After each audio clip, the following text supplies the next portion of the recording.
Alors, on poursuit ce soir dans l'alliance abrahamique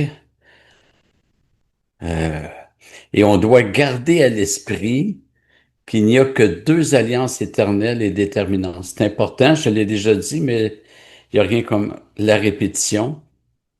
Les deux alliances éternelles sont l'alliance adamique et la nouvelle alliance. Les Juifs qui sont condamnés ne sont pas condamnés parce qu'ils ont désobéi à la loi de Moïse, mais parce qu'ils sont en Adam. Et c'est évident que parce qu'ils sont en Adam, ils ont désobéi à la loi de Moïse. Mais leur statut, c'est d'être en Adam et non pas en Moïse.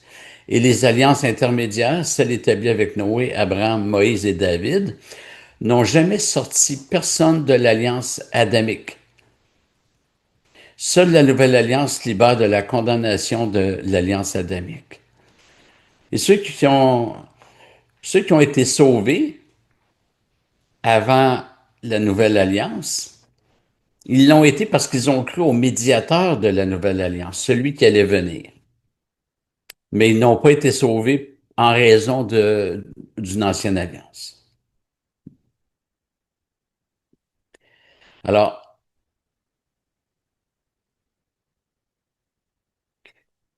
l'alliance, donc, les alliances, là, on mentionne Noé, Abraham, Moïse et David, jettent une loupe sur l'alliance adamique, c'est-à-dire qu'ils mettent en relief l'alliance adamique, mais aussi, euh, ils mettent un projecteur sur la nouvelle alliance. Ça annonce la nouvelle alliance. Donc, c'est la double fonction des alliances intermédiaires.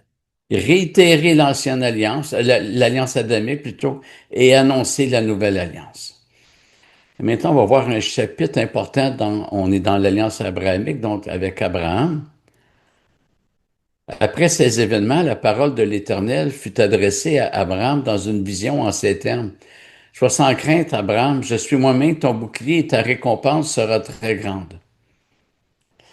Alors Dieu se présente à Abraham comme son bouclier, son défenseur, son protecteur. Et ça, c'est un renversement, et on va voir que les alliances annoncent un renversement de la chute, donc des privilèges perdus en Adam. Euh, à la chute, l'homme a perdu sa communion avec Dieu. Et dans l'alliance que Dieu établit maintenant, il rétablit la communion avec le peuple qu'il va constituer avec Abraham comme ancêtre. Au verset 6, c'est écrit, Abraham crut en l'Éternel qui le lui compta comme justice. Et ce verset est repris par Paul dans Romains, où l'apôtre expose le salut par la foi seule en Jésus-Christ. C'est dans Romains 4. Et c'est l'imputation des mérites de l'œuvre de Jésus-Christ par la foi qui est présentée. L'imputation, c'est la mise au compte, la mise au dossier. Dieu a pris la justice de Jésus-Christ et il l'a mise à notre dossier. Et quand il regarde notre dossier, il voit la justice de son Fils. Et ça montre qu'il ne faut pas creuser une rupture entre l'ancienne et la nouvelle alliance. Il y a des éléments de discontinuité, mais on ne peut pas prononcer un divorce entre les deux alliances. Abraham, c'est notre père dans la foi. Il est le modèle à suivre comme bénéficiaire de la grâce. Et jamais la Bible ne présente deux moyens pour être sauvé. Sous l'ancienne alliance comme dans la nouvelle, eh bien, le salut ne se trouve en aucun autre, car il n'y a sous le ciel aucun autre nom donné par les hommes par lequel nous devions être sauvés, et c'est celui de Jésus-Christ. Et donc, cette vérité ne débute pas à partir de la mort et de la résurrection du Fils. Nous croyons au Messie qui est venu. Les vrais croyants sous l'Ancienne Alliance croyaient au Messie à venir, mais c'est la même foi au même Messie. Jésus a dit que Abraham a désiré voir le jour du Christ et il l'a vu. Donc, à la suite, suite à ce qu'on a lu dans Genèse 15, Dieu lui donne un signe. L'Éternel dit à Abraham, je suis l'Éternel qui t'ai fait sortir d'Ur des Chaldéens pour te donner ce pays en possession. Abraham répondit, Seigneur Éternel, à quoi reconnaîtrai-je que je le posséderai? Il lui dit, prends une génisse de 3 ans, une chèvre de 3 ans, un bélier de 3 ans, une tourterelle et une jeune colombe pour me les offrir. Il prit tous ces animaux, les coupa par le milieu et mit chaque moitié l'une vis-à-vis de l'autre, mais ne partagea pas les oiseaux. Les oiseaux de proie s'abattirent sur les cadavres et Abraham les chassa. Au coucher du soleil, Abraham fut accablé de sommeil et aussi de frayeur dans l'obscurité profonde.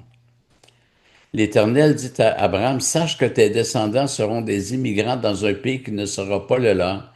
Ils y seront esclaves, c'est l'Égypte, et on les maltraitera pendant 400 ans. Mais je jugerai la nation dont ils auront été les esclaves, et ils sortiront ensuite avec de grands biens. Toi, tu mourras en paix, tu seras enseveli après une heureuse vieillesse. À la 4e génération, ils reviendront ici, car c'est alors seulement que la déchéance morale des Amoréens aura atteint son comble. Quand le soleil fut couché, l'obscurité devint profonde, alors une fournaise fumante et des flammes passèrent entre les animaux partagés.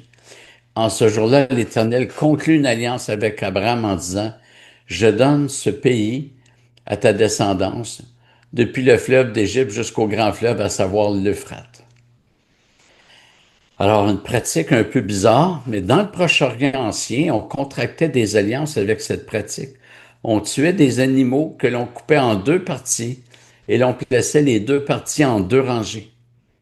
Et les partenaires de l'alliance, parce qu'une alliance se fait toujours entre deux parties, les partenaires devaient passer entre les deux rangées d'animaux pour signifier qu'ils s'engageaient à respecter les exigences de l'alliance.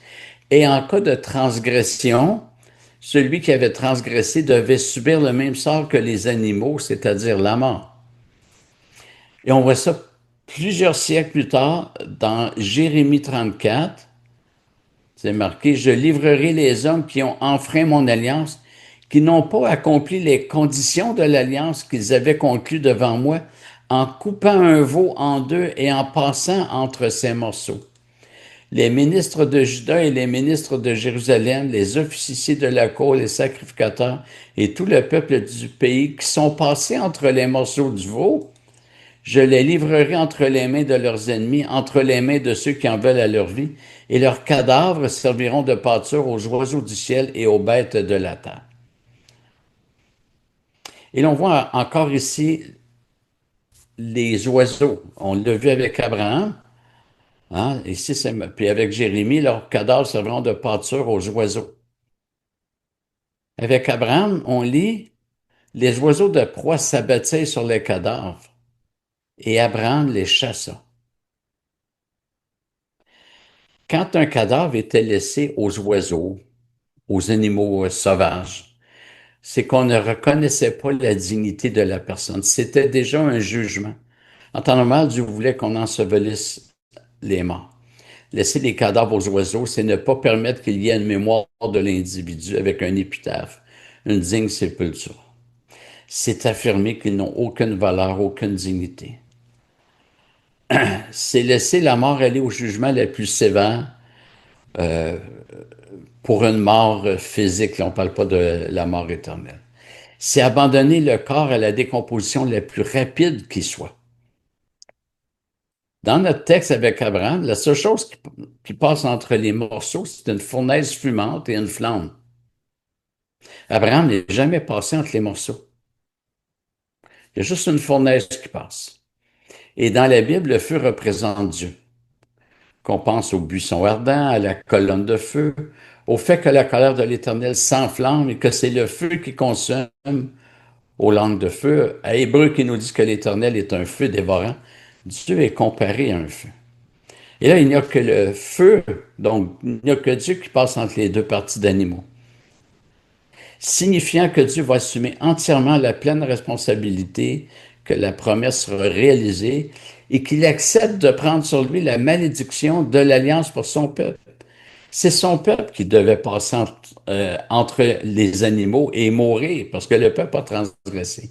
Mais Dieu s'engage à passer, donc Dieu passe lui-même, il s'engage à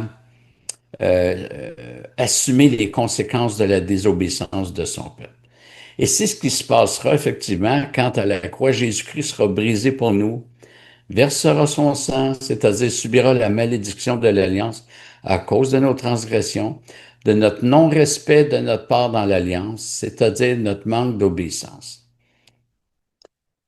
Et dans Jérémie, on a vu que les oiseaux s'abattaient sur les cadavres, mais dans Genèse 15, le verset qui est devant vous, c'est marqué, les oiseaux de proie s'abattaient sur les cadavres et Abraham les chassa. C'est-à-dire que ça annonce que le Seigneur va passer, va subir le jugement, mais Dieu ne laissera pas le corps de Jésus aller à la corruption. C'est ça qui est annoncé dans Acte 2, ou qui est dit plutôt dans Acte 2, 25 et 27. Car David a dit de Jésus, je voyais constamment le Seigneur devant moi, parce qu'il est à ma droite, afin que je ne sois pas ébranlé. Car tu n'abandonneras pas mon âme dans le séjour des morts, et tu ne laisseras pas ton sein voir la corruption. Et là, au chapitre 17 de la Genèse, on va voir la question à savoir si les membres de l'Alliance sont tous sauvés. Dans le chapitre 17 de Genèse, Dieu institue la circoncision. Les versets 2 à 9, c'est le rappel de l'Alliance. Au verset 10 et jusqu'au verset 14, Dieu établit une loi qui devient une condition à l'Alliance abrahamique, c'est-à-dire la circoncision. Alors, on va lire les versets. Voici comment vous garderez l'alliance que je traite avec vous et avec ta descendance après toi. Tout mâle parmi vous sera circoncis. Vous vous circoncirez comme signe d'alliance entre vous et moi. À l'âge de 8 jours, tout mâle parmi vous sera circoncis dans toutes vos générations, qu'il soit né dans la maison, qu'il soit acquis à prix d'argent, de la part d'un étranger qui n'est pas de ta descendance. On devra circoncire celui qui est né dans ta maison et celui qui est acquis avec ton argent. Ce sera dans votre chair la marque d'une alliance perpétuelle. Un mâle incirconcis qui n'aura pas subi la circoncision dans sa chair sera retranché du milieu de son peuple. Il aura rompu mon alliance. Donc, d'un côté, Dieu fait porter le signe de l'alliance par tous les mâles. C'est un signe de l'alliance. Tout mâle parmi vous sera circoncis, qu'il soit de descendance ou qu'il soit acquis comme esclave. Dès qu'Abraham entend cette parole, Abraham intercède pour Ismaël. Et Dieu lui répond qu'en ce qui concerne Ismaël, il aura des bénédictions terrestres. Mais en ce qui concerne son alliance, Dieu dit, je l'établis non pas avec Ismaël, mais avec Isaac, qui n'est pas encore né.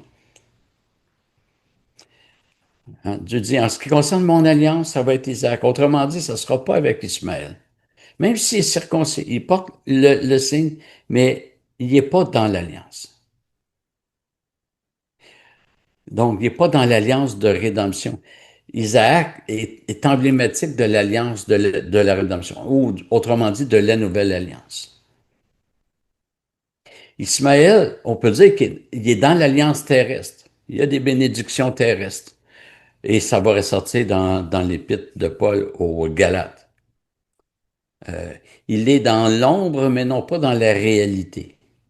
Comme Israël a eu l'ombre du pays, le territoire d'Israël, sans avoir la réalité qui est le royaume des cieux. Il y a juste les vrais croyants qui ont la réalité.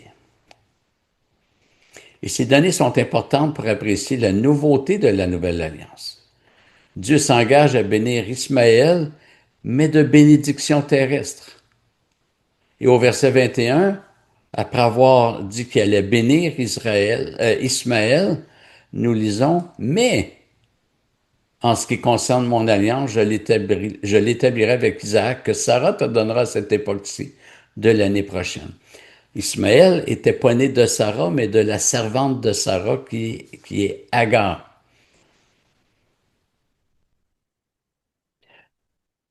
Et on va découvrir que Ismaël est dans l'alliance terrestre, qui est l'alliance adamique. Euh, Isaac, lui, est dans la nouvelle, il bénéficie de la nouvelle alliance, même si elle n'est pas encore établie. Ils en bénéficient comme Abraham, comme Moïse, comme David. Donc, c'est pas parce que quelqu'un est circoncis qu'il est dans la nouvelle alliance. Alors, Dieu voulant, la semaine prochaine, on va voir dans l'Épître aux Galates comment Paul explique les versets que nous venons de voir dans Genèse. On va s'arrêter ici et je vous remercie.